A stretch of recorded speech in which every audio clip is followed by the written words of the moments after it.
నేను 10th చదివిన తర్వాత అత్యంత పేదరికం కారణంగా మా ఇంట్లో చదువు బంద్ చేశారు. 1 year గ్యాప్ వచ్చింది. సెకండ్ ఇయర్ కూడా గ్యాప్ వస్తుంది. నాకేదో చదువుకోవాలనే ఆశ. ఇంట్లో పరిస్థితి బాగాలేదు. ఇదే పరిస్థితి బాగాలేదు కదా అని నేను ప్రైవేట్గా డెర్మాల్లోనే ఒక ప్రైవేట్ ప్రముఖ కాలేజీలో అడ్మిషన్ తీసుకున్నాను. సార్ నేను ఫీజు కట్టుకుంటాను, డైరెక్ట్ వచ్చి ఎగ్జామ్స్ రాసుకుంటాను. వాళ్ళకి కావాల్సింది ఫీజే ముఖ్యం కాబట్టి వాళ్ళు అనుమతి ఇచ్చారు. ఆ ప్రైవేట్ కాలేజీ అడ్మిషన్ అయ్యాను. 21 మంది ఫస్ట్ ఇయర్లో. రిజల్ట్ వచ్చింది. ఫస్ట్ ఇయర్ రిజల్ట్ 20 మంది ఫెయిల్ అయ్యారు, ఒకరు మాత్రమే పాస్ అయ్యారు. ఆ ఒక్కరిని నేను అర్థమైంది ప్రైవేట్ కాలేజ్ అంటే ఎట్లుంటుంది, ఎంత అద్భుతంగా ఉంటుంది. రెగ్యులర్గా వెళ్ళి 20 మంది ఫెయిల్ అయ్యారు, నేను ఇంటికాడ నుండి చదువుకుంటే నేను పాస్ అయ్యాను. ఇంకా అక్కడ కాలేజ్తో నాకు అవసరం అనిపించలేదు. ఆ ప్రైవేట్ కాలేజ్ ఎంత గొప్పగా ఉంటాయో అర్థమైంది. ఫస్ట్ ఇయర్ అక్కడ చదివిన తర్వాత మా ఊర్లో మా అన్న వాళ్ళకి మా ఫ్యామిలీకి తెలిసింది కాలేజ్కి వెళ్ళకుండా పాస్ అయిందంటే కాలేజ్కి వెళ్తే ఇంకేదో ఉంటుంది అనే ఆశతో వాళ్ళు సరే అని అనుమతించారు.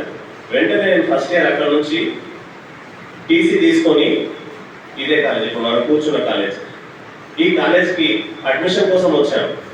ఫస్ట్ ఇయర్ ఒక చోట, సెకండ్ ఇయర్ ఒక చోట చదవడం దాదాపు ఎక్కడ కనిపించదు. కానీ నేను వచ్చాను ఎందుకు గవర్నమెంట్ కాలేజీలో చదవాలి బాగుంటుందని ఆశతో. ఇక్కడ వస్తే అక్కడ ప్రిన్సిపాల్ వేరే వాళ్ళు ఉన్నారు, లెక్చరర్లు వీళ్ళే ఉన్నారు. ఉదయరాజ్ సార్ ఉన్నారు, మరి కృష్ణారెడ్డి సార్ ఉన్నారు తెలుగు లెక్చరర్, వీరణ సార్ ఉన్నారు, మరి మా ఎకనామిక్స్ కృష్ణ సార్ ఉన్నారు. వచ్చి అడిగాను, బాబు ఒక సంవత్సరం అక్కడ చదివిన సెకండ్ ఇయర్ వస్తాను లేస్తాను ప్లీజ్, నా వల్ల కాదు ఫీజులు కట్టలేను అంటే సరే అని సార్ వాళ్ళు ఏదో రికమెండ్ చేసి అక్కడ మహబూబ్నగర్లో ఇంటర్మీడియట్ ఏదో శాఖ ఉంటుంది, నాకు అప్పుడంతా ఐడియా లేదు, ఆర్ఐఓ రీజనల్ ఇన్స్పెక్షన్ ఆఫీస్, అక్కడికి పంపించి పర్మిషన్ తీసుకొని అడ్మిషన్ ఇచ్చారు. అడ్మిషన్ ఇచ్చిన తర్వాత అయితే అప్పటికి నేను చెప్తున్నా నిజం ప్రామిస్, అవలక్షణాలు అనేవి ఉంటాయి కదండి, అంటే బ్యాడ్ హ్యాబిట్స్, అవి ఎన్ని ఉంటాయి? అన్నీ ఉండేది. అవి ఎన్ని ఉంటాయో అన్నీ ఉండేవి, అన్నీ ఉండేవి. అటువంటి సందర్భంలో ఈ కాలేజీలో అడ్మిషన్ అయిన తర్వాత హెచ్ఎస్సి తీసుకున్నాను, సోషల్ ఆర్ట్స్. అదైతే కొద్దిగా ఈజీగా పాస్ కావచ్చు అనే ఉద్దేశంతో. మ్యాథ్స్ కొంచెం కష్టపడాలి, అంత నా వల్ల కాదేమో అనే భయం. 2 ఏళ్ళు గ్యాప్ వచ్చింది 10th తర్వాత కాబట్టి. జాయిన్ అయిన తర్వాత ఇక్కడ ఎన్ఎస్ఎస్ క్యాంప్ ఉంది ఈ కాలేజ్లో. ఎన్ఎస్ఎస్ ఆఫీసర్గా కృష్ణ సార్ ఉన్నారు, మరియు వీరన్న సార్ ఉన్నారు. ఇక్కడ జాయిన్ అయిన తర్వాత నేను కొన్ని చెప్పాలనుకున్నాను. ఎందుకు చెప్పాలనుకున్నాను, మా లెక్చరర్ల గురించి నేను ఎందుకు చెప్పాలనుకున్నాను అంటే నెక్స్ట్ మనం లెక్చరర్లో మన పిల్లలతో మనం ఎలా ఉండాలి అది చెప్పడం కోసం మాత్రమే. అందుకోసం దయచేసి అనుమతించండి. ఎన్ఎస్ఎస్ క్యాంప్ వెళ్ళిన తర్వాత అక్కడ నేను చేసే అవలక్షణాలన్నింటినీ సహించి ఏ ఒక్కరోజు కూడా తిట్టకుండా కొట్టకుండా, అరే ఇట్లా కాదు కదరా, నీకు చాలా టాలెంట్ ఉంది కదరా, నువ్వు బాగా మాట్లాడతావు, బాగా చదువుతావు, ఇట్లా ఎంకరేజ్ చేయడం వల్ల నాకు అంత టాలెంట్ ఉందా నిజమా అని అనుకున్నాను. ఇంకో రోజు ఫస్ట్ రోజే క్లాస్లో వచ్చి కూర్చున్నాము. ఎకనామిక్స్ సార్ కృష్ణ సార్ ఆర్థిక వృద్ధి అని ఒక లెసన్ చెప్పారు. ఒక 10 నిమిషాలు అయిన తర్వాత వచ్చి కూర్చొని అరే ఇట్లా పిలిచారు, ఇప్పుడు నేను చెప్పాను కదా అదే లెసన్ మళ్ళీ మేము ఇలా చెప్పు అని చెప్పాను. అట్లా చెప్తాం సార్, మాకు అది అర్థమయ్యేదే కష్టం అంటే మళ్ళీ అర్థం చేయించాలి, అది ఎట్లా సాధ్యం సార్, నువ్వు ఊరికే చెప్పుకోరా పర్వాలంగా దొబ్బేసి వచ్చిన డయాస్ మీద నిలబడ్డా. పైన వేసుకుంటా కాబట్టి కనబడదు, కాళ్ళు వణికేది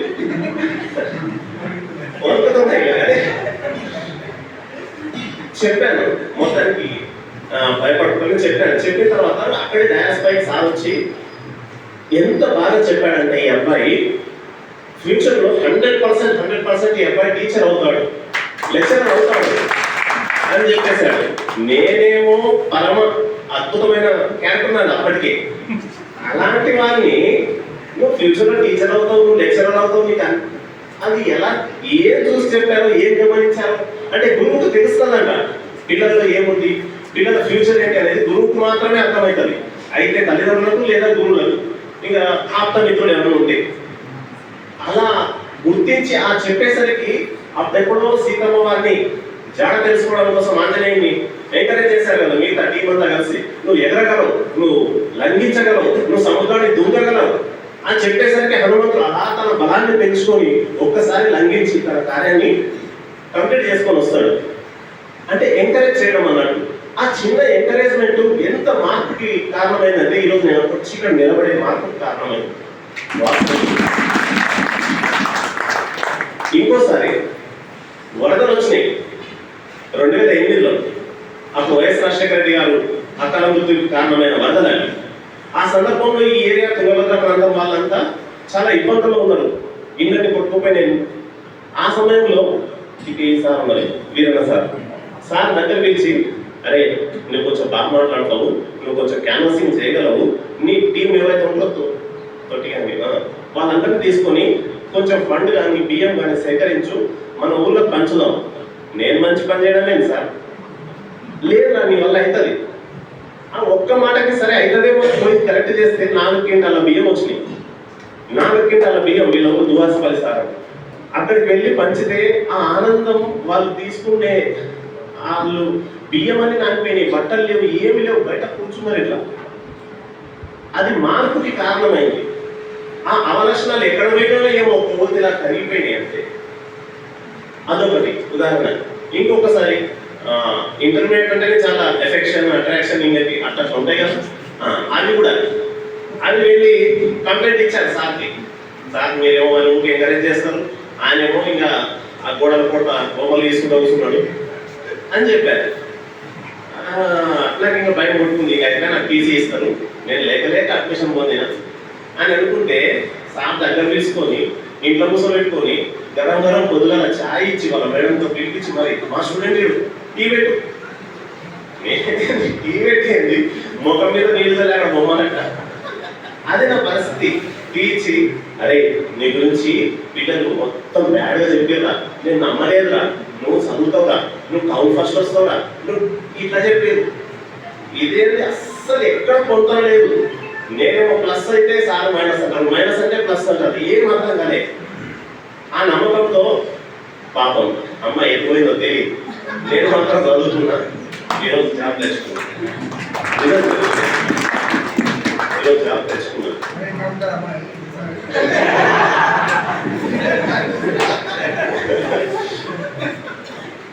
మనసున్న మా రాజు, మా హృదయరాజు సార్, ఆయన పుట్టుకపోతే ఆయనకు ఎట్లా పేరు పెట్టేదో కానీ వాళ్ళ అమ్మాయి పుట్టకముందే అనుకుంటున్నారు గొప్ప రాజు. హృదయం రాజు మా రాజు సార్ మ్యాథ్స్ లెక్చరర్, నేనేమో ఆర్ట్స్ సోషల్. అయినా ప్రతిరోజు తెలుసుకొని, అరే న్యూస్ బాగా అవసరమైతే న్యూస్ రీడర్ కూడా కాగలవు, నువ్వు టీచ్ చేయగలవు అని ఎంకరేజ్ చేస్తూ రోజు న్యూస్ రాసుకొచ్చి ఇవ్వడము, సూక్తులు రాసుకొచ్చి ఇవ్వడము, ఇట్లా ఎంకరేజ్ చేసి ఒకనొక రోజు అయితే తన పెళ్లికి నంద్యాలలో ఎక్కడ సార్ మీ పెళ్లి ఆదోని సార్, ఆదోని పెళ్లికి రా, నువ్వు నా పెళ్లి చూడాలా అని పెళ్లికి తీసుకోండి సార్. అన్ని పెళ్లి అయ్యింది సార్, ఎవరో ప్రిన్సిపాల్ పెద్ద వాళ్ళు వచ్చే పెళ్లి తీసుకెళ్ళేది. ఇవన్నీ మార్పులకి కారణం. ఒక విద్యార్థిలో ఎన్ని అవలక్షణాలు ఉన్నా, ఎన్ని బ్యాడ్ హ్యాబిట్స్ ఉన్నా వాటిని సులభంగా ఎట్లా తీయొచ్చు, ఎట్లా కరెక్షన్ చేయొచ్చు, ఎట్లా ఎడిట్ చేయొచ్చు అని నేర్చుకున్నా నేను వీళ్ళ దగ్గర. ఇంకొకసారి దొంగతనం తస్కరించడం, ఆ అలవాటు కూడా నాకు చాలా ఉండేవి అప్పట్లో, ఇప్పుడు కాదండి,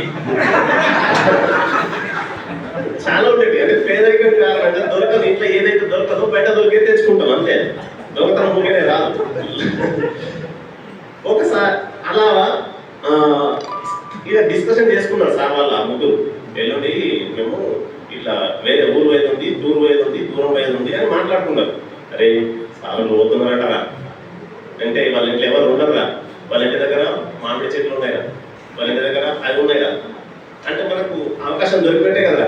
ఇట్లా మేము డిస్కషన్ చేసుకుంటున్నాం, మా ముందే మాట్లాడేది, నిజం చెప్తున్నా ఇవన్నీ గుర్తు తీయాలి. అయితే మా ఆలోచనకి ఏముంది, వాళ్ళ ఇంట్లో ఉండే మామిడి పండ్లు కానీ మామిడికాయలు కానీ అవన్నీ కానీ దొరుకుతాయి, ఇంకా సార్లు ఎప్పుడు వెళ్తారని ఆశతో ఉన్నాం. ఇంకొక గంటకి వెళ్తారనగా మేము వెయిట్ చేసుకున్నాం. ఓలా సార్లు మేము వేసాం. అయిన తర్వాత సాయంత్రమే సార్ పిలిపించింది, రే మీ నలుగురు ఇక్కడ రంగా పిలిపించారు. సార్ ఏం సార్ మీకు పని చెప్తారా, చెప్పండి సార్. ఇది మా ఇంటి తాళాలు, ఇది మా ఇంటి తాళాలు, మా ఇంటి తాళాలు. అప్పటికే సార్ వాళ్ళు మంచి ఉన్నోళ్ళే, పర్లేదు, దేవుని దయతోటి మంచి ఉన్నోళ్ళే. ఇంటి తాళాలు చేతులు పెట్టి మేము 2-3 రోజుల వరకు రామురా, మీరే ఉండండి ఇంట్లో, ఆ సోఫాలు, ఆ టీవీలు, ఆ ఫ్రిడ్జ్లు అవన్నీ మీరే రా. బిందాస్. ఇంకా నీ దోస్తులు ఎవరు కూడా తొలకొచ్చా. ఏం చెప్పాలండి ఇట్లాంటి సాధనలు ఉంటే? ఏం సార్ అది? అసలు మైండ్ బ్లాంక్. ప్రామిస్ అండి, ఇవన్నీ నిజాలే, ఇవన్నీ నిజాలే. సార్ తాళాల గురించి చేతులు పెట్టిరండి వాళ్ళ మేడం, వాళ్ళ ఇద్దరు బిడ్డలు అందరూ కలిసి తెలియదు. 3 రోజులు మేము అదే ఇంట్లోనే ఉన్నాం. సోఫాల మీద కూర్చుంటే ఎంత హాయి ఉంటుంది. ఇప్పుడు శిరిశాపలో ఏమో ఉంటుండే మా ఇంట్లో, అది మాత్రమే తెలుసు. ఎలాంటికైతే అలాంటిది సోఫాల మీద కూర్చున్న పెద్ద టీవీ ఉండే అప్పటికే సార్. ఆ పెద్ద టీవీ రిమోట్ ఫోన్ చేసినాం సార్, రిమోట్ ఆన్ అయితే లేదంటే ఫోన్ చెప్పండి సార్ ఇట్లా చెయ్యి, ఇది వద్దు, పైన 2 ఉంటుంది కింద. ఎవరు చెప్తారండి ఎందుకంటే రిమోట్ అనే పరిస్థితి నుంచి నిజం చెప్తున్నా. ఒక అత్యంత అవలక్షణాలు ఉన్న విద్యార్థిని అత్యంత సులభంగా ఏ ఒక్కరోజు కొట్టలేదు, ఏ ఒక్కరోజు తిట్టలేదు, ఏ ఒక్కరోజు దండించలేదు. వాళ్ళు చెప్పే ఆ మాటలు ప్రతిరోజు ప్రతిసారి చెప్పేవాళ్ళు. ఇంకా అయిపోగానే డిగ్రీ చేసి లేదా వెంటనే క్యాంపస్కి వెళ్ళి, యూనివర్సిటీకి వెళ్ళి, నాకు గద్వాల్ కాలేజీ అయిపోయింది, యూనివర్సిటీకి వెళ్ళని చెప్పేవాళ్ళు. ఏమొస్తుంది సార్ యూనివర్సిటీకి అయితే మాకు తెలియదు సార్ అనేది లేదు. ఇంకా ఎల్లు, వాడు చదువుకో, ఫెయిల్ అయినా పర్లేదు, ఆడ చదువుకో, ఆడ జీవిత పాఠాలు నేర్పిస్తారు. అలా వాళ్ళ మాటలనే డ్యూటీగా యూనివర్సిటీకి వెళ్తే అదృష్టం కొద్దీ ఆడ నా జీవిత భాగస్వామి కూడా దొరికింది. అంటే ఆడ సార్ చెప్పి చదివేమో నాకే తెలుసు. ఆమె కూడా ఉద్యోగస్తురాలుగా సెటిల్ అయింది. అంటే ఒక మెచ్యూర్డ్ మైండ్ అక్కడ ఉంటుంది. అక్కడ కదా పెళ్లి గురించి ఆలోచించాల్సింది. ఒక 21-24 ఇయర్స్ వచ్చినప్పుడు ఏంది 16-17 ఏళ్ళకి పెళ్లి పిల్ల ఏమొస్తుంది అది. ఇవన్నీ నేర్చుకొని నా జీవితంలో అన్ని మార్పులకి గురై నేను ఈరోజు ఈ జయం సాధించానంటే 100కి దాదాపు 100% కూడా మా గురువులే కారణం. ఆ గురువులని నేను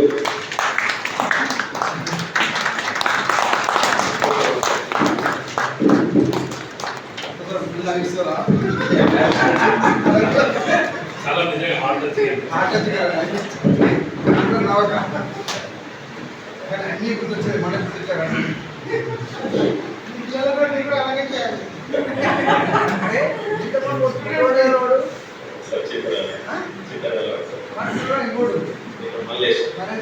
ఎక్సర్సైజ్ చేస్తాయి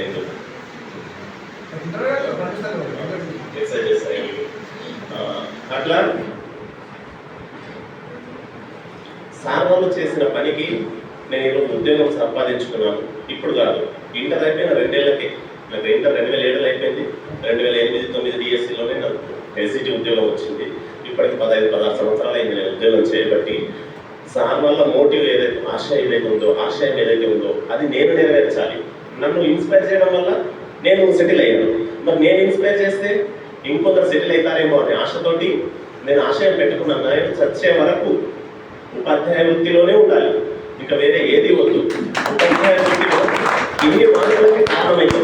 ఒక డాక్టర్ ఉంటాడండి, ఆయన పేషెంట్లు కావాలి. డాక్టర్కి ఎవరు కావాలి? పేషెంట్లు కావాలి, రోగిస్తులు కావాలి. లాయర్ ఉంటాడండి, ఆయనకి ఎవరు కావాలి? నేరస్తులు కావాలి. క్రైమ్ పెరగాలని కోరుకుంటాడు. కానీ టీచర్ అలా కోరుకోడు. భారీ భారత పౌరులు కావాలని కోరుకుంటాడు. ఒక ఉజ్వలమైన భవిష్యత్తు కావాలని కోరుకుంటాడు. అలాంటి గొప్ప వృత్తిలో ఉన్నాం. ఇటీవల వచ్చిన గ్రూప్ 1లో కావచ్చు, గ్రూప్ 2లో కావచ్చు, ఎవరికైనా మిస్ అయింది హ్యాపీగా ఫీల్ కానీ, సంతోషంగా ఫీల్ కానీ. అంతకు మించిన సాటిస్ఫాక్షన్, తృప్తి కాదండి, సంతృప్తి ఉంటుంది ఈ ఉపాధ్యాయ వృత్తిలో. నేను 15 ఏళ్ళ నుంచి కొనసాగుతున్నాను. ఈ 15 ఏళ్లలో ఎస్సీటీగా 10 ఏళ్ళు చేశారు, మరియు స్కూల్ అసిస్టెంట్లో కూడా ఒక 6 ఏళ్ళు చేశాను. ఈ 15 ఏళ్లలో నేను 10 మంది ఉద్యోగస్తులను తయారు చేయగలిగాను. నా దగ్గర 10 మంది ఉద్యోగస్తులు ఉన్నారు. నా జీవిత ఆశయం 100 మందిని తయారు చేయాలంటే ఆ ప్రైమరీ స్టేజ్ కానీ అక్కడ కానీ సరిపోదనే ఉద్దేశంతో నేను ఇక్కడికి రావడం జరిగింది. ఇంతకు సార్లు మాట్లాడుతూ చెప్పారు, ఇంటర్మీడియట్ అనేది కరెక్ట్ ఏజ్. ఇక్కడ కనుక మనం సరైన దారి చూపిస్తే, సక్రమమైన దారి చూపిస్తే వాళ్ళు 100% వాళ్ళ గోల్ ఈజీగా రీచ్ అవుతారు అని చెప్పారు. కాబట్టి ఆ మాటని నమ్ముతూ ఆ ఆశయం వైపే నేను అడుగులు వేస్తానని ఆశిస్తూ ఇంత గొప్ప అవకాశం ఇచ్చినందుకు సార్ వాళ్ళందరికీ ఓపిక విన్నందుకు నా మిత్రులకు, నా సహోద్యోగులకు అందరికీ మరీ ధన్యవాదాలు తెలుసు. తప్పకుండా సార్ అదే ఆశయ సాధన కోసం మా వంతు మేము ప్రయత్నిస్తాం. ఇది కొద్దిగా నాకు ఎట్లా అనిపించిందంటే, ఇంటర్మీడియట్ లో 2nd ఇయర్ వాళ్ళ 1st ఇయర్ వాళ్ళకి వెల్కమ్ పాడి చెప్తారు కదా, ఫ్రెషర్స్ అట్లా అనిపిస్తుంది.